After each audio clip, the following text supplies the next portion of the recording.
welcome back to my channel Because I'm Crafty. My name is Caitlin, and today I'm doing the hashtag so many questions started by Laura from the Specky Seamstress and Jay from the Camden Stitch. I will leave their links down in the description box.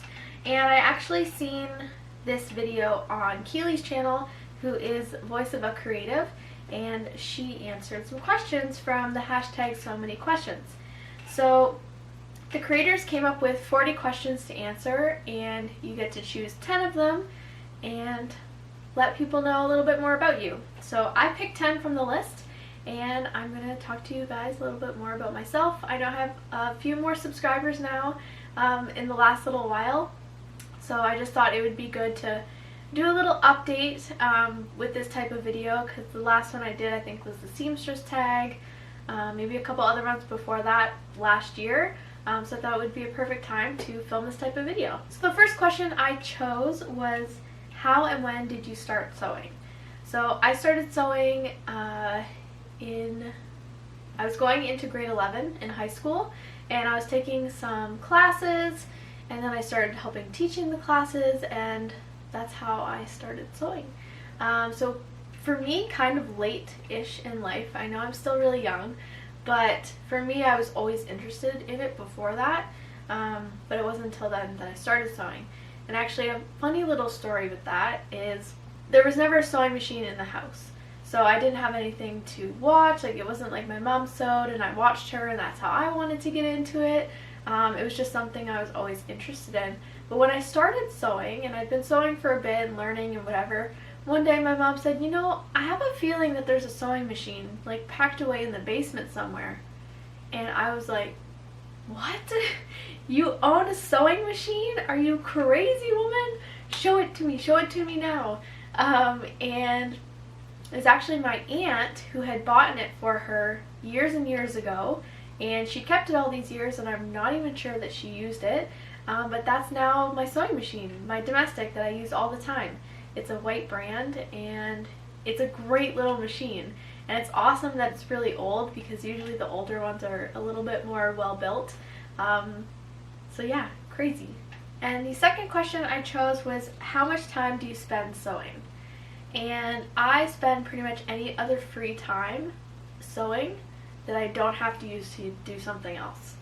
As you guys know, if you've been watching me for a while, you know what my sewing room looks like. You know that I have a fabric hoarding issue, and I have lots of patterns and all that kind of stuff, so I am trying to work through my stash. And so I have buckets of pattern or projects already set out, ready to go. So, and that's been kind of how I've been doing it over the last little while. Just trying to make an all handmade wardrobe, learning different things as I go. And so yeah, I pretty much spend any extra time I have sewing. The third question I chose is, where are you from? So I am from Ontario, Canada. I've always lived in Ontario, and I think it's kind of nice sewing wise because we get all seasons. That some last longer than others, sometimes they're short. The weather can change from morning to afternoon, and so I get to sew a lot of different types of garments, even though the weather can be really annoying. It's kind of nice that I don't just have a summer wardrobe, or I just have a fall-winter wardrobe. I get to kind of do everything. Where do you sew is my next question that I chose, and I sew in the basement of my family's home. We have an unfinished basement, and so I asked my parents last year or the year before, the years are blending together, if there was a way that I could use part of the basement, kind of section it off, and, you know, put up some drywall and just do a simple little reno, which turned into a little bit more elaborate reno, as you can see behind me. Because, I mean, once you get some walls up, you want to decorate, right? So yeah, we sectioned off a little area down here, built a table, set up all my machines, put some shelving. I have my collection of vintage pictures and magazine pages and all this crazy stuff. If you guys want to see more of all this, you can see my sewing room tour video. But yeah, it's an awesome room, and I'm so incredibly lucky to have this room. My next question is, how big is your stash? So my sewing table is, I believe, 4 by 8 feet long. I'm pretty sure. I'm trying to take a look at it and guess. It's a very large table and it takes up the majority of this space. But we built it so that there's a shelf kind of at the bottom of it, of the base. And it is full of like Rubbermaid plastic containers, and each one is labeled with a different type. So I have one, from what I can see here, I have a Because I'm Crafty one, so there's more DIY crafty items in there, not so much fabric. There's some batting and stuff like that in there. There's my fabric and projects, which are things that I've designated that are special to me or that I want to specifically use myself, although pretty much all of it is mine. But the next bin is my lingerie fabric, which I was using to make things for my Etsy shop, and so that's why I had a bin that was labeled as mine and one separate, even though all of it's mine, if that makes sense. I have a scrap bin, so if there's any pieces that are kind of bigger than my hand, I throw in my scrap bin. One day I really want to sit down and make some more baby booties and maybe sell them online as kind of one-of-a-kind pieces, and so that's why I save a lot of my scraps. But that bin's overflowing. The lid can't close anymore, so I need to do something about that. I have a knit bin, has all my jerseys in it. I have 2 smaller bins that have wovens in it that are just kind of random, and I don't have another spot for them. And then I have another larger bin that has coating fabrics in it. I have one that has linings in it. I have one that has interfacings in it. And then I have 2 down at the end that have little drawers in them that have all wrapped lace and elastics that I've sorted. So it is a very large stash.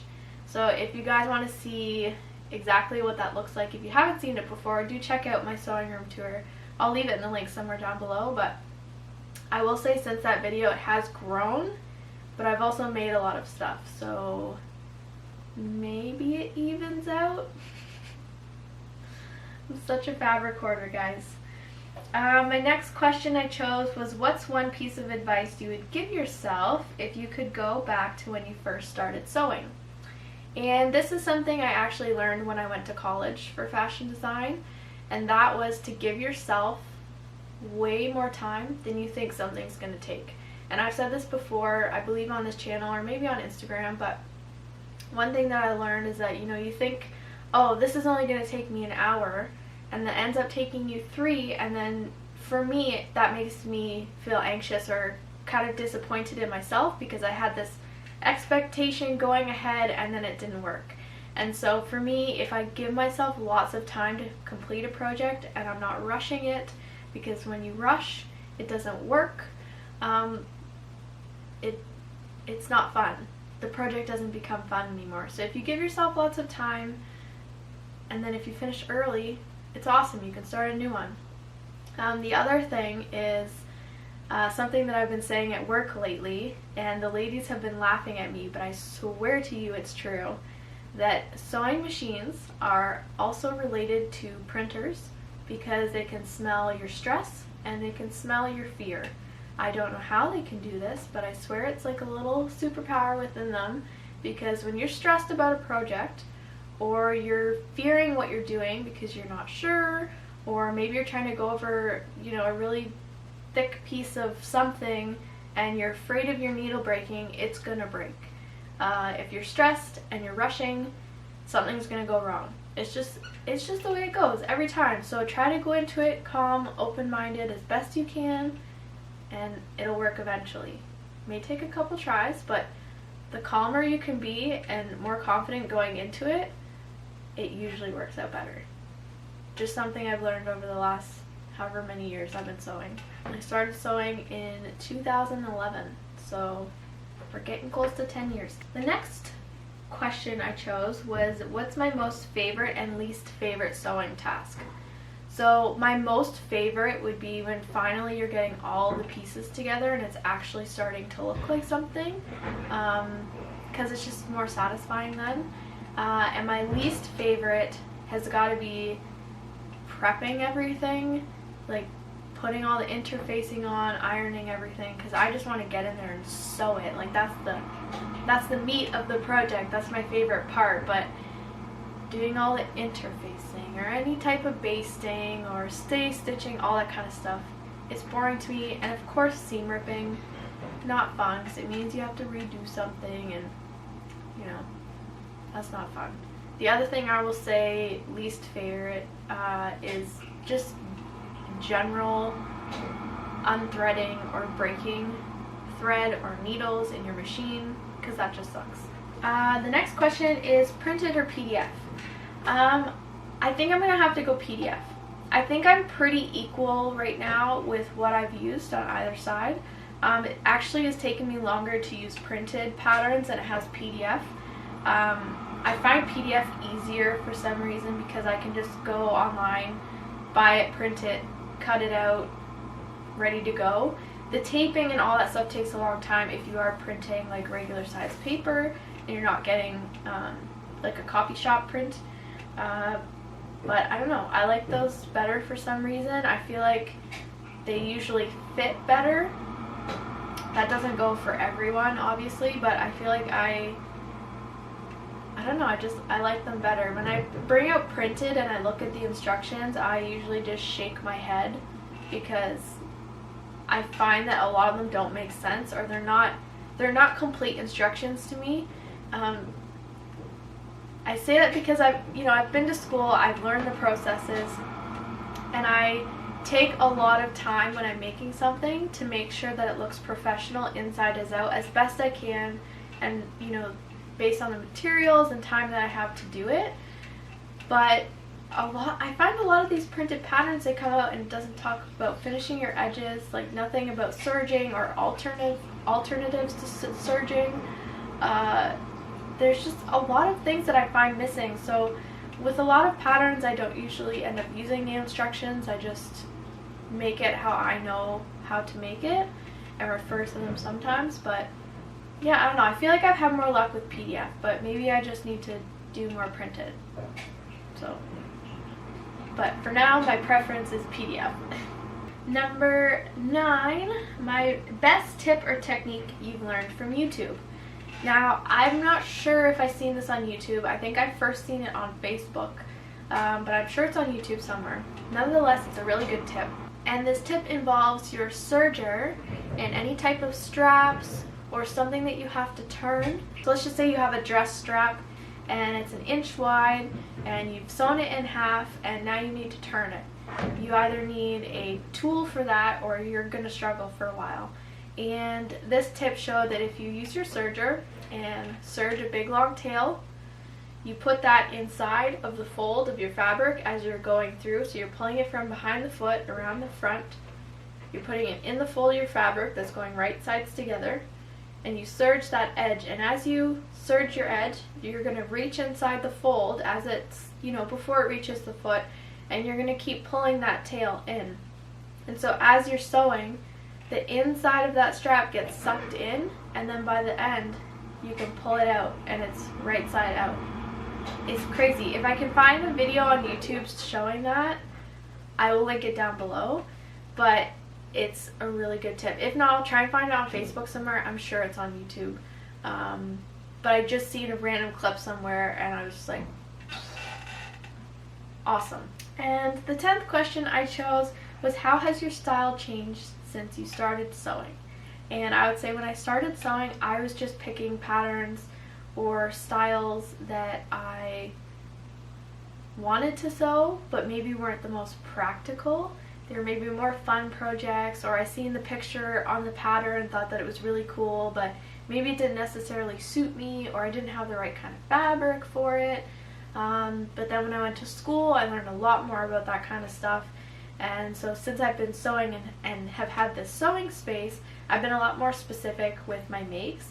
Now I have had a few like fun, crazy projects in the mix that aren't really that practical either, but I'm definitely getting more into practical sewing and everyday wear. As I'm filming this, it is still in the middle of May, So we're in the middle of Me Made May, and I have been participating. If you've seen my Me Made May pledge video, I talk about what I wanted to do for Me Made May, and I have been really enjoying it. But there are some things that I've learned that I need more of, mostly just because the weather has been kind of crappy and cold. So I think if the weather was different, I might have maybe learned something different, but I've been really enjoying it. So I can see how my style has changed, because there's a lot of things that I've pulled out of my closet that I've made, you know, this year that I love, and I'm like, oh, this is perfect. And then I go in my closet a little bit more, dig a little more, and I find this shirt that I made a long time ago, but I totally forgot that I had. And so I can see where my style has changed a little bit, from just making random things here and there to now trying to make things that are starting to come together and starting to work together as outfits. Because I think in the beginning I was just making random pieces because I wanted to, but now with Me Made May, I'm trying to pair them together to make an outfit, and some of them really do go together well, but I think that's only because I made them close together time-wise. So now I'm kind of going through my wardrobe saying, okay, I have this top and I really love this top, but I really only have one pair of pants that match it, or, you know, I need a cardigan to go with it, or, you know, whatever. I can see how it's changed, but I also can see how it's probably going to change again based on what I've learned in the last kind of half month, and we've got another half to go, so we'll see. And I will film a video at the end of Me Made May talking about things that I've learned and putting all my like outfit pictures together, so that'll be a fun video to do soon. So I hope you guys enjoyed this video and maybe learned a little bit more about me if you're new here. If you guys want to participate and do the hashtag Sewmanyquestions, again, I will leave the links down below to Laura and Jay and Keely, so that you can check out their channels and find all the questions and all that kind of stuff. I think it's a really cool video to do. They've got 40 questions, and there's a lot of variety on there in terms of questions that you can answer. So yeah, pick 10 and go for it. So I hope you guys enjoyed this video. If you did, make sure to give it a thumbs up and subscribe down below if you haven't already. Let me know down in the comments what you're currently sewing, or maybe answer one of the questions and let me know a little bit about you. Have a fabulous week, and I'll see you next time, crafters. Bye!